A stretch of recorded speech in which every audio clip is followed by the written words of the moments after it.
selamat datang di Night Side. Direkam langsung bertepatan dengan dimulainya vaksinasi di beberapa daerah.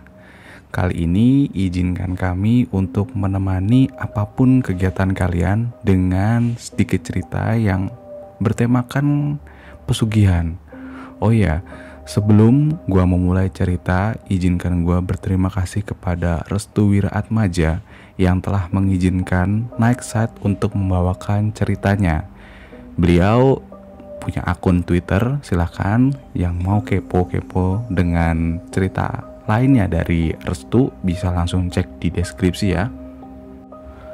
Oke deh, kita langsung saja ke ceritanya ya.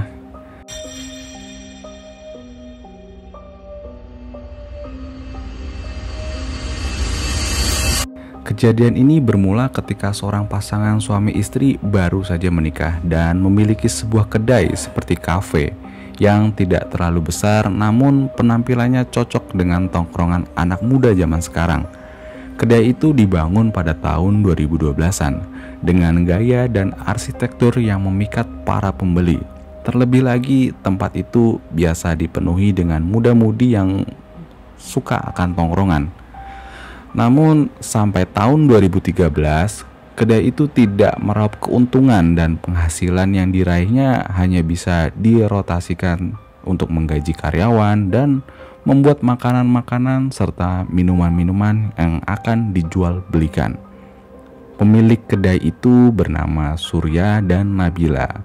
Dan di kedai itu juga bekerja 3 orang bernama Fahmi, Mariono, dan Indah.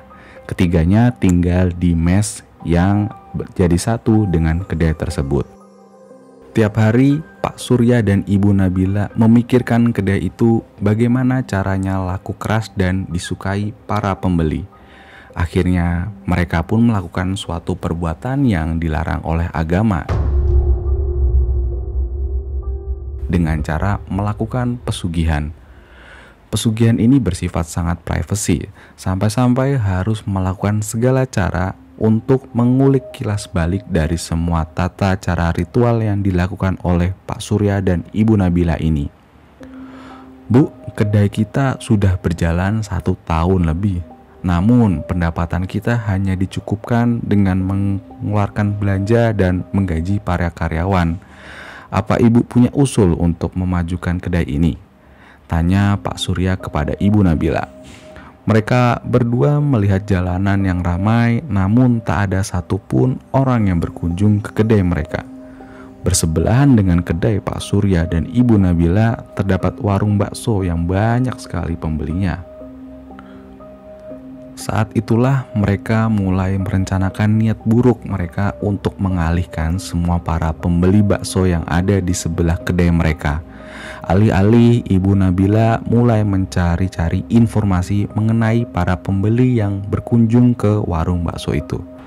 Setelah Ibu Nabila teliti dan tanyakan satu persatu para pembeli dengan menyamar sebagai orang yang membeli bakso di tempat itu, Ibu Nabila terkejut mendengar penuturan salah satu pembeli yang mengatakan bahwa makan bakso di tempat itu dengan memakan bakso di rumah sangatlah beda rasanya. Katanya, jika makan bakso di tempat lebih enak dan nikmat, akan tetapi jika dibungkus maka rasanya sangat berbeda dan hampir tak berasa nikmatnya. Ibu Nabila pun melaporkan hal ini kepada suaminya dan berkata, "Pak, tahu kan warung bakso yang ramai itu? Katanya dia menggunakan pesugihan," ucap Ibu Nabila. "Ah, jangan mengada-ngada. Kalau nggak bener kamu jatuhnya fitnah loh Bu," ucap Pak Surya. "Beneran Pak," jawab Ibu Nabila. Pak Surya hanya terdiam mendengar penuturan istrinya mengenai warung bakso yang dimaksud itu. "Pak, apa gimana baiknya kita ikuti seperti pemilik bakso itu ya?" tanya Ibu Nabila. "Maksud kamu ikut-ikutan melakukan pesugihan seperti warung bakso itu?" tanya Pak Surya. Lalu ibu pun menjawab, "Persyaratannya mudah kok Pak. Katanya harus menyembelih ayam cemani lalu darahnya kita siramkan ke piring-piring atau tempat yang digunakan untuk pembeli tadi. Nggak harus melakukan persembahan-persembahan kok Pak. jelas Ibu Nabila. Pak Surya pun menjawab, tapi kan itu musyrik, Bu. Dan Ibu Nabila pun menjawab lagi, Pak, kalau terus-terusan begini, kedai kita akan kalah saing dengan warung bakso yang berada di tempat itu. Bapak mau kita bangkrut dan jadi gembel? Enggak kan? Pak Surya dipaksa untuk menuruti permintaan istrinya agar melakukan pesugihan. Ya memang, pesugihannya jenis apa sih, Bu? Tanya Pak Surya. Dan Ibu Nabila pun menjawab, pesugihan pocong, Pak. Pak Surya pun kaget dan bertanya lagi, pocong? Bu, inget ya, kalau kita lakukan pesugihan itu imbasnya bakal kena ke kita loh, Bu. Semuanya kan gak ada yang gratis. Ibu Nabila terdiam. Dia lalu meninggalkan Pak Surya untuk keluar dari kedai. Pak Surya tak pernah punya pikiran bahwa untuk melariskan kedainya dengan melakukan pesugihan. Namun di sisi lain, dia juga membutuhkan banyak uang untuk membayar sewa kedai dan juga semua yang dibutuhkan agar kedai tetap bisa berjalan. Keesokan harinya, Ibu Nabila tetap mengunjungi warung bakso tadi. Dia ingin lebih tahu dan lebih jelas tentang bagaimana para pembeli bisa berdatangan setiap waktunya di warung bakso tersebut. Akhirnya, dia membuat dua pilihan untuk meyakinkan hati suaminya. Ibu Nabila membeli bakso dengan 2 porsi. 1 porsi untuk dimakan di tempat itu dan satunya lagi dia makan bersama suami di kedai miliknya. Tidak berbeda seperti para pembeli yang lain, Ibu Nabila sangat menikmati bakso itu hingga dia lupa bahwa tujuannya datang ke warung tersebut adalah untuk meyakinkan suaminya bahwa warung itu menggunakan pesugihan pocong. Akhirnya Ibu Nabila memesan 1 porsi lagi untuk dia berikan kepada suaminya. Ketika berada di kedai, Ibu Nabila menyiapkan bakso itu di hadapan suaminya. Coba makan, enak nggak? Tanya Ibu Nabila. Pak Surya pun mencicipi bakso tersebut. Namun baru 1 bakso yang dia masukkan ke dalam mulutnya, Pak Surya merasa ada sesuatu yang hambar di bakso tersebut. Kok rasanya aneh ya? Kayak hambar gitu. Micin sama garamnya sudah pas kan, Bu? Tanya Pak Surya. Ibu Nabila tersenyum. Dia pun menambahkan micin dan garam pada bakso tersebut. Nih, coba dicicipin lagi. Gimana rasanya? Ucap Ibu Nabila. Pak Surya pun mencicipi lagi bakso yang telah ditambahkan bumbu penyedap seperti micin dan garam. Namun, rasanya tidak berubah sama sekali. Rasanya masih hambar dan tidak berasa asin atau rasa lainnya. Kok masih sama ya, Bu? Tanya Pak Surya. Inilah perbedaan jika makanannya di take away, Pak. Rasanya beda karena si pocong hanya bisa memberikan penyedap rasa kepada yang ada di sekitar tempat itu, namun tidak bisa jika sudah dibawa pulang. Jelas Ibu Nabila. Pak Surya memperhatikan semangkuk bakso yang aneh rasanya itu. Dari bentuknya, bakso itu sama dengan bakso yang lain pada umumnya. Namun, yang membedakan hanya rasanya saja. Jika makan di warung bakso langsung, maka akan terasa nikmat. Namun, jika bakso itu dimakan di rumah, ya beginilah rasanya hambar. Pak, aku punya kenalan tentang orang yang bisa memberikan kita pesugihan yang sama. Bahkan kita juga bisa mengalahkan warung bakso itu, senyum Ibu Nabila. Bu, apa kita nggak terlalu buru-buru untuk melakukan itu? Tanya Pak Surya dengan raut wajah yang memelas. Pak, kalau Bapak nggak mau lakuin itu, biar Ibu aja yang lakuin sendiri. Kita lakukan ini kan terpaksa, Pak. Bulan ini kita nggak ada penghasilan sama sekali. Mau pakai apa kamu ngegaji para karyawan? Tanya Ibu Nabila dengan nada sedikit meninggi. Pak Surya pun hanya terdiam sambil menatap semangkuk bakso yang hambar rasanya itu. Ada di pikiran Pak Surya untuk mengikuti saran istrinya, namun dia juga tak berhenti memikirkan resiko yang harus diterimanya jika hal buruk terjadi. "Ya udah Bu, kapan kita pergi ke sana?" tanya Pak Surya. "Serius Pak, jadi kita mau ke tempat itu?" tanya balik Ibu Nabila. "Iya Bu, asalkan jika persyaratannya nggak aneh-aneh ya, kita berani deh ambil. Tapi kalau persyaratannya ribet, aduh Bapak nggak mau ambil, pasti bahaya," jelas Pak Surya. Ibu Nabila tersenyum, lalu dia menuju dapur tempat para karyawan memasak makanan untuk para pelanggan. "Mariono, nanti kamu punya tugas baru ya," senyum Ibu Nabila. Dan Mariono pun menjawab, "Siap Bu Bos." Malam itu juga Ibu Nabila mengantarkan Pak Surya menuju tempat yang dimaksud. Tempatnya seorang cenayang, sebutan bagi orang yang mampu berkomunikasi dengan makhluk halus dan melakukan transaksi khusus kepadanya. Ternyata rumah seorang cenayang tidak sama dengan rumah seperti apa yang dipikirkan oleh Pak Surya sebelumnya. Rumah dari seorang cenayang seperti rumah biasa pada umumnya, tak terlihat kumuh dan kotor seperti cenayang-cenayang yang pernah digambarkan oleh orang-orang. Ibu Nabila dan Pak Surya memasuki rumah itu. Mereka bertemu dengan seorang lelaki tua bernama Warso. Ibu Nabila yakin bahwa Pak Warso adalah cenayang yang dimaksud setelah dia melakukan banyak pencarian di balik suksesnya warung bakso tersebut. "Apa kebutuhan kalian?" tanya Pak Warso.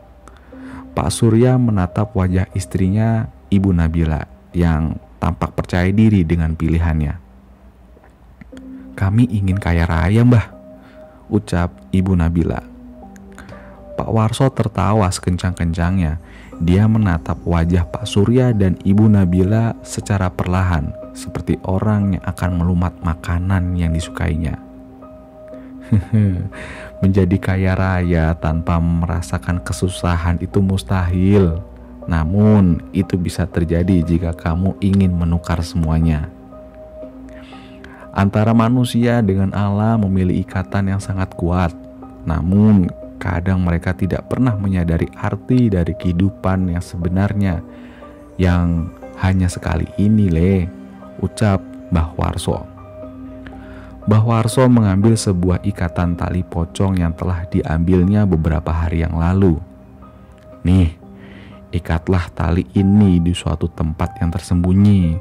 Lalu sirami semua mangkuk, piring, gelas, dan hal-hal yang berkaitan dengan kedai milikmu," jelas Mbah Warso.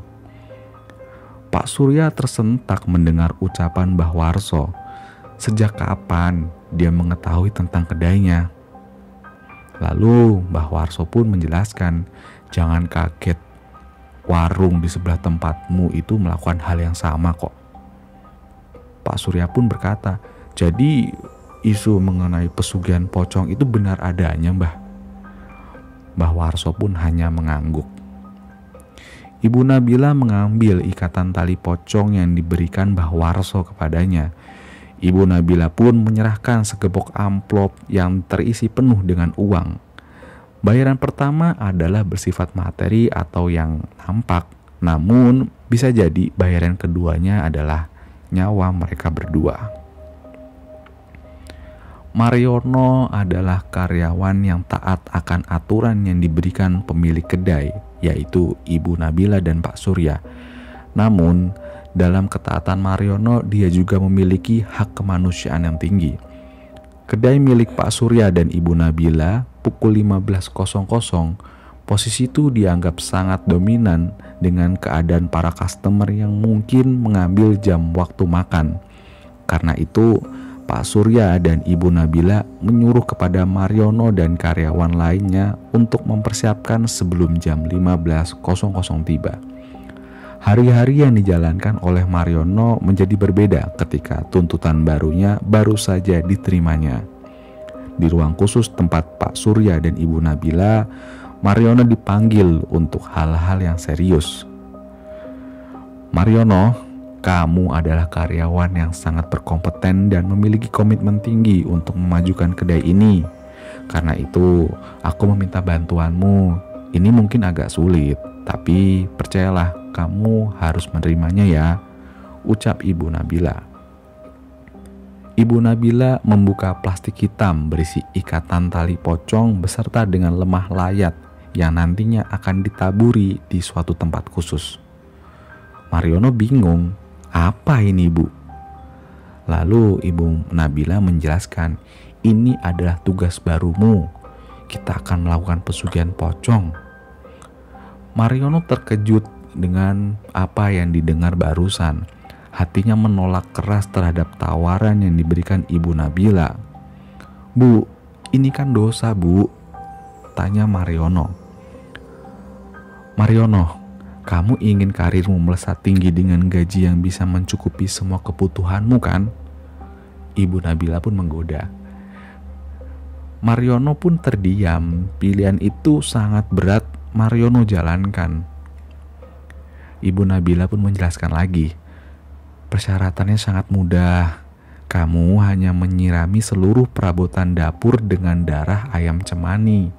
Lalu kamu bersihkan pakai sabun atau apapun lah agar bau darahnya hilang ya. Pak Surya sedari tadi hanya diam. Dia tidak mau ikut berargumen mengenai tugas baru Mariono yang sangat berat itu. Namun di sisi lain Pak Surya juga tidak bisa menolak bahwa keinginan istrinya adalah pilihan yang sangat tepat untuk memajukan kedainya. Gimana? Apa ini sangat berat bagimu? Tanya Ibu Nabila ke Mariono. Tidak Bu, saya akan jalankan semuanya. Apapun perintah Ibu dan Bapak akan saya jalankan. Asalkan tidak menyangkut keluarga saya dan nyawa saya sendiri ya Bu, jelas Mariono. Nah, baiklah, besok sebelum kedai ini dibuka, kamu boleh melakukan tugasmu. Nanti gajimu akan kunaikkan 2 kali lipat ya. Jika hasilnya udah kelihatan, maka akan kunaikkan lagi sampai 5 kali lipat, oke? Mariono hanya terdiam. Dia tidak mau berkomentar lagi mengenai pendapatannya tadi. Ibu Nabila pun mempersilahkan Mariono keluar dari ruangan. Dengan selesainya diskusi mengenai tugas baru Mariono, Ibu Nabila pun memasang ikat tali pocong di ruangannya. Lalu dia juga menaburi lemah layat di sekitarnya. Pak Surya ingin sekali mengingatkan istrinya, namun dia kalah dengan ketakutannya terhadap apa yang dihadapinya nanti. Pak, besok kita akan mulai, karena itu cari ayam cemani hitam tolong dong. Lalu serahkan semua darahnya kepada Mariono besok. Semoga dengan tirakat ini semua akan berjalan lancar. Tidak ada tirakat yang tidak ditebus dengan resiko yang besar. Iblis memang licik. Dia memperdaya manusia dengan kemewahan semata. Namun setelah usai, banyak sekali sesuatu yang tidak terduga yang akan dijadikan pertanggungjawabannya nanti. Keesokan harinya, tepat sebelum kedai dibuka, Pak Surya mendatangi kedai. Kebetulan saat itu Mariono dan 2 karyawan lainnya yaitu Indah dan Fahmi yang mendiami kedai. Mereka berasal dari luar kota, sehingga kedai pun mempersiapkan mes untuk mereka bertiga. Tujuan kedatangan Pak Surya adalah untuk menyerahkan darah ayam cemani kepada Mariono. "Noh, bos datang tuh," teriak Fahmi. "Hah, cepet banget," jawab Mariono. "Kok dia bawa plastik hitam? Emang ada menu baru ya hari ini?" tanya Indah penasaran. "Plastik hitam?" Mariono mengingat sesuatu yang harus dikerjakan olehnya. Fahmi pun penasaran. "Kenapa, No?" Mariono pun menjelaskan lagi. "Nggak apa-apa, gue duluan ya, ada tugas baru dari bos." Mariono meninggalkan Fahmi dan Indah yang masih berada di kamar. Mereka berdua tidak tahu menahu mengenai tugas baru Mariono itu. "No, kata ibu, kamu lakukan sekarang. Suruh Indah dan Fahmi untuk beresin bagian depan. Kedai dibuka cepat, karena kita mau lihat dulu keampuhan dari pesugihan ini," jelas Pak Surya. Mariono pun hanya mengangguk. Pak Surya meninggalkan Mariono sambil menyerahkan bungkusan plastik hitam. Bungkusan plastik hitam itu berisi darah ayam cemani yang sudah terbungkus rapi. Mariono pun menaruh bungkusan itu di meja, lalu dia menuju kamar untuk memberitahu Indah dan Fahmi untuk membereskan kedai bagian depan. "Dah, Fahmi, kedai mau dibuka cepat, jadi kata bos kalian berdua beresin depan gih," jelas Mariono. "Hah, mau dibuka cepet? Emang ada acara apa? Nggak kayak biasanya," ucap Indah. "Udah, nurut aja lah," ucap Fahmi sambil bersiap-siap untuk membereskan depan kedai. Indah pun menuju kamarnya untuk mengganti baju. Kedai itu memiliki 3 kamar, 1 kamar untuk laki-laki, 1 kamar untuk perempuan, dan 1 untuk ruangan khusus tempat Ibu Nabila dan Pak Surya bila suatu hari menginap di kedai. Fahmi bertanya, "No, kenapa ya kedai mau buka cepat?" Mariono hanya menggeleng-gelengkan kepala. Kalau kata gua sih, kayaknya bos ada strategi baru nih buat ngeramein kedai. Sepertinya bos udah sadar kalau kedai ini kalah saing dengan warung bakso sebelah," jelas Fahmi. Mariono hanya terdiam, tanpa sadar bahwa apa yang dikatakan oleh Fahmi ada betulnya juga. "Udah, cepet sana beresin depan," kata Mariono dengan tegas. "Kok lu gitu? Kenapa sih emangnya?" tanya balik Fahmi. Mariono menjelaskan, "Gua ada tugas baru, makanya gua kudu cepet-cepet kerjain." "Tugas apa emang?" "Udahlah, kamu nanya mulu. Gua nggak akan ngerjain ini kalau lu banyak nanya." Iya. Akhirnya Fahmi pun meninggalkan Mariono. "Siap belum dah?" tanya Fahmi. "Yuk kita berangkat," Indah pun menjawab. Mereka berdua segera menuju depan kedai untuk mempersiapkan pembukaan kedai yang dirasa sangat cepat. Mariono langsung menuju ke arah dapur dan segera membawa seluruh perabotan dapur. Dia mengumpulkan menjadi 1. Mariono membaginya menjadi 2 tempat, 1 untuk perabotan dapur, 1 lagi untuk gelas dan piring. Setelah selesai, dia pun membuka bungkusan plastik hitam itu dan menumpahkannya di sebuah wadah. Apapun yang terjadi, aku tidak ingin terlibat terlalu jauh dalam masalah ini," ucap Mariono sambil menumpahkan darah ayam cemani ke kedua ember besar berisi perabotan dapur dan piring-piring, serta gelas dan berbagai macam alat-alat untuk makan dan minum para customer. Setelah usai, dia pun menyalakan air keran. Gumpalan darah merah yang membasahi semua peralatan di 2 ember besar itu berubah menjadi kolam merah yang berbau amis. Mariono merendam alat-alat itu hingga 5 menit, lalu dia menumpahkan semua airnya dan menyiapkan 2 ember besar lagi berisi air penuh dengan sabun.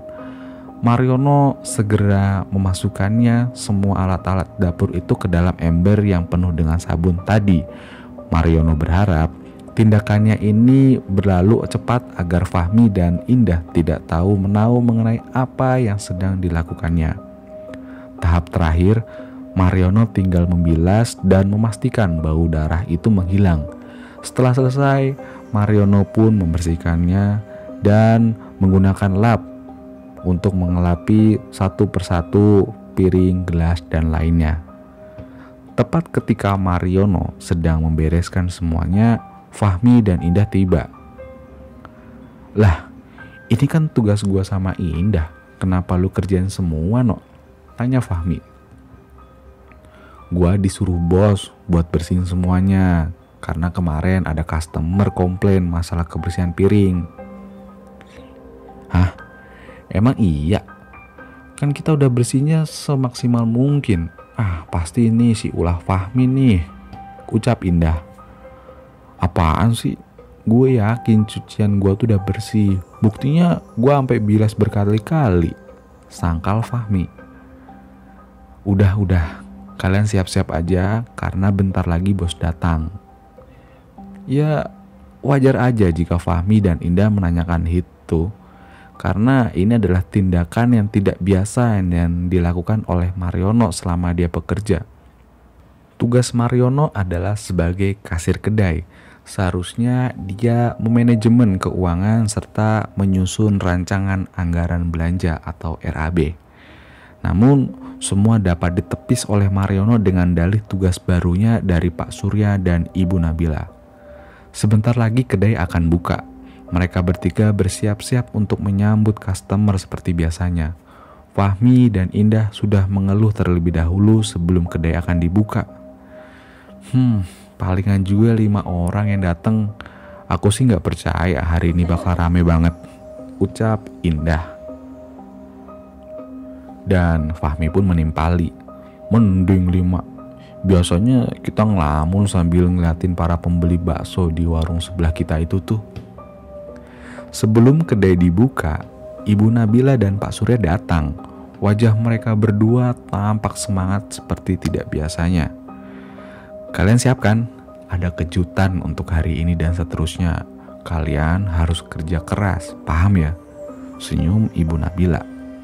Siap bos, Nabila dan Surya semua menjawab. Ibu Nabila dan Pak Surya masuk ke dalam kedai, sedangkan Fahmi dan Indah menunggu di luar untuk menyambut customer.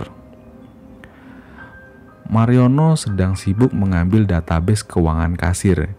Dia juga tidak mau ketinggalan untuk menyiapkan semuanya. Ibu Nabila dan Pak Surya menghampiri Mariono yang sedang terduduk di tempat kasir. "No, udah kamu kerjakan kan?" tanya Ibu Nabila.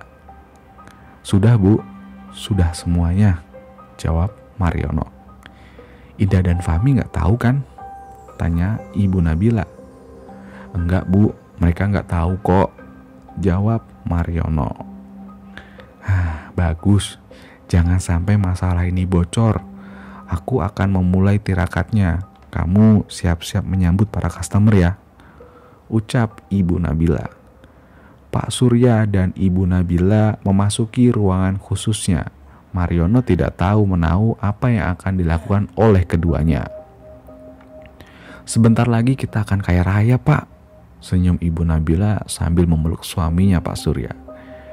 Pak Surya hanya terdiam dan membalas pelukan hangat itu. "Bapak marah?" tanya Ibu Nabila. "Apakah yakin ritual pesugihan ini tidak memakan korban, Bu?" tanya balik Pak Surya. "Pak, lihat aja di warung itu, apakah ada korbannya? Semua tampak baik-baik aja kok. Bahkan pegawainya nambah banyak, benar kan?" tanya Ibu Nabila. "Iya sih Bu, tapi aku takut kalau kita akan jadi korbannya," ucap Pak Surya. Gak akan ada korban kok Pak." Ibu Nabila mencoba untuk menenangkan kegelisahan yang sedang dihadapinya Pak Surya.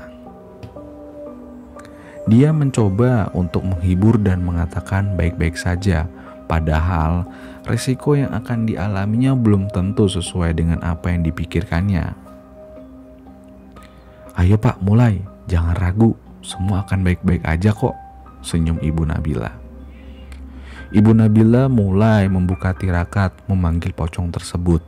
Nantinya pocong itu akan meludahi tiap barang-barang yang sudah tersentuh dengan darah ayam cemani. Memang hakikatnya darah itu telah hilang secara fisik, namun secara metafisik darah itu masih menempel di setiap wadah yang telah disirami dengan darah ayam cemani. Ibu Nabila memulai tirakatnya. Dia membaca bacaan khusus yang diperoleh dari Mbah Warso. seorang cenayang yang bisa dikatakan memberikan jasa pesugihan kepadanya. Wewakian menyan memenuhi ruangan dan membuat Pak Surya sedikit batuk-batuk karena tersedak. "Bu, masih lama?" tanya Pak Surya. Ibu Nabila masih fokus duduk bersila dengan kedua tangannya berada di atas lutut. Dia membaca sesuatu yang tidak dimengerti oleh Pak Surya. Pak Surya mencoba mendekati Ibu Nabila, namun ketika dia ingin menyentuh pundak Ibu Nabila, Pak Surya merasakan bebauan menyan itu telah berganti menjadi bau pandan. "Kok baunya berubah ya?" tanya Pak Surya.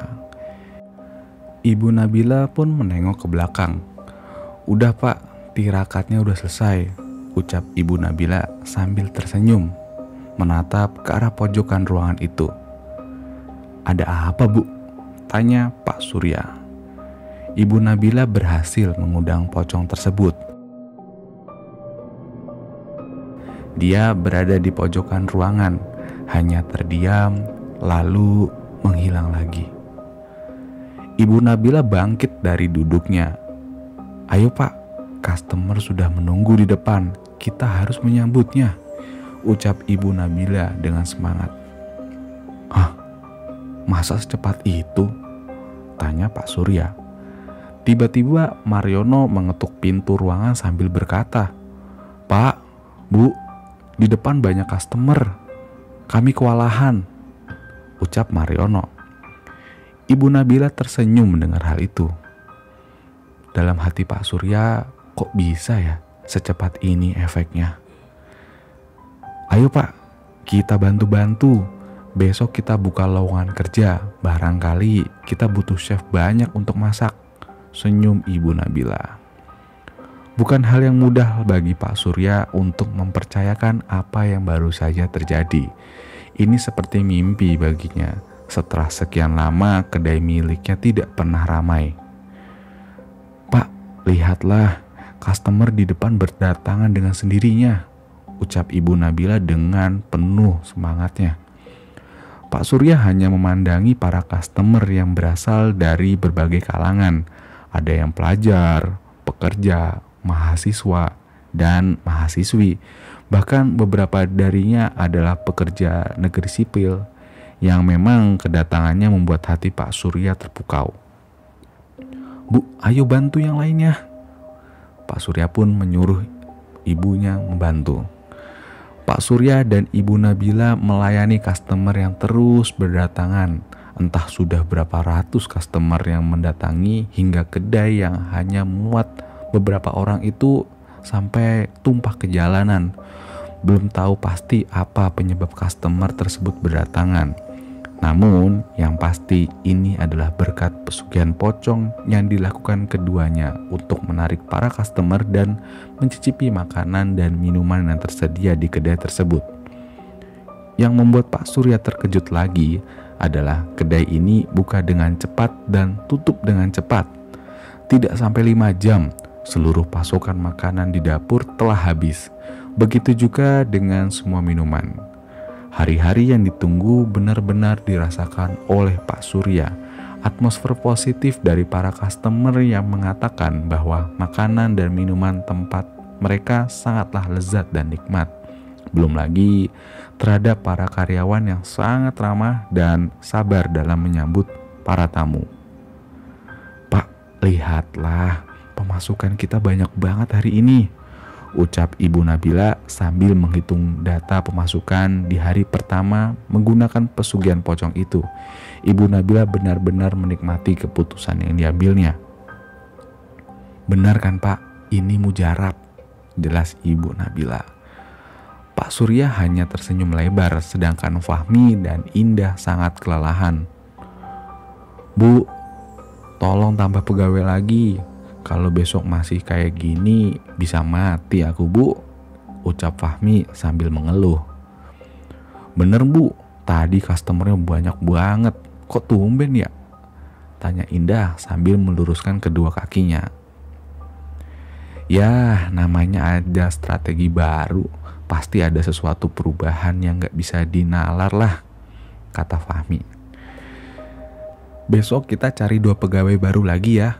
Siapa tahu besok juga ramai pengunjung. Jadi kita sudah siap dan melayani customer, ucap Ibu Nabila.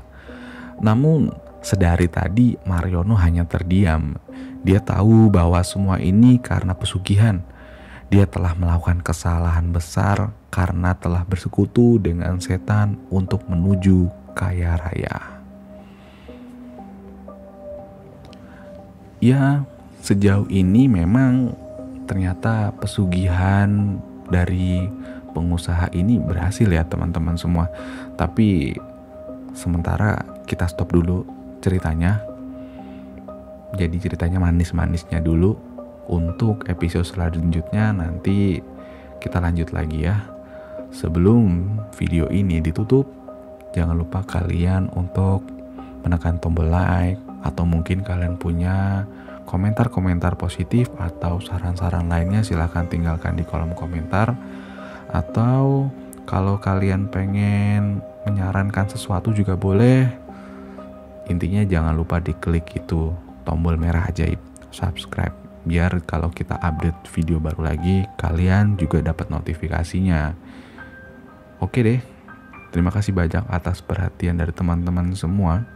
Jangan lupa jaga kesehatan, jangan lupa juga social distancing agar pandemi ini cepat berlalu.